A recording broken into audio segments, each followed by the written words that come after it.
Hello guys, আসসালামু আলাইকুম, welcome to my channel. তো গাইজ, আজকে আপনাদের সাথে নতুন একটা ভিডিও নিয়ে আসলাম।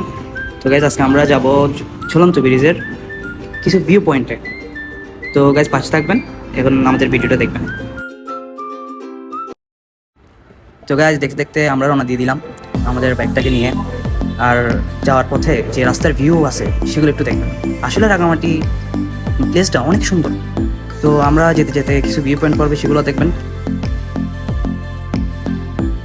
And let's go. আর রাঙামাটি রোডগুলো একটু উঁচু নিচা, কিন্তু এগুলোতে রাইড করতে একটু রিক্স। তবুও যারা রেগুলার রাইড করে তাদের জন্য কোনো প্রবলেম হবে না।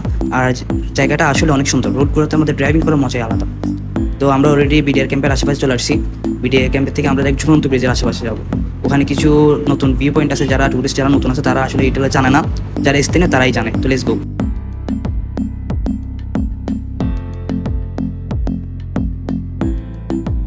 আর রাঙামাটিতে সবচেয়ে ভয়ঙ্কর কর্নারিং রোড হচ্ছে এই ঝুলন্ত ব্রিজ যাওয়ার সময়। আপনি অলরেডি দেখতেছেন এটা কতটুকু উঁচু আর কর্নারিংগুলো কতটুকু মারাত্মক। এগুলো ভাই ভিডিওতে বোঝানো যাবে না, যারা এখানে আসবেন রাইড করবেন বাইক দিয়ে তারাই বুঝতে পারবেন। তবুও যত কিছু বলেন, এই রোডটাতে গাড়ি বলেন বাইক বলেন চালাই অনেক মজা পাবেন, শান্তি পাবেন।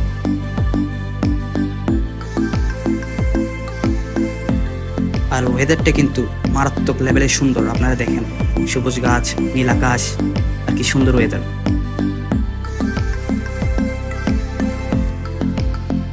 দেখতে দেখতে আমরা পার্কিং টিকিট কাউন্টার ফেলে চলে আসলাম। আমাদের থেকে টিকিট দিতে হয় নাই, কারণ হচ্ছে আমরা এখানকার ছেলে।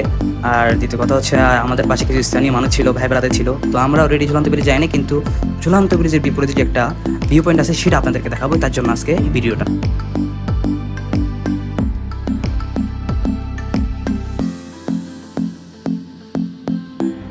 আফসোসের কথা হচ্ছে যে পয়েন্টে গেছিলাম সেটা আসলে বন্ধ ছিল, এখন অফ সিজন, তাই অন্য একটা ডেস্টিনেশনে যাচ্ছি।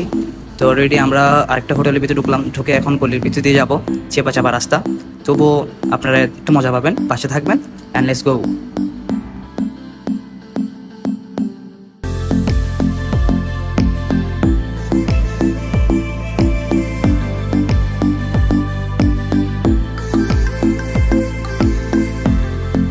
ওরে আমাদের ডেস্টিনেশনে চলে আসলাম।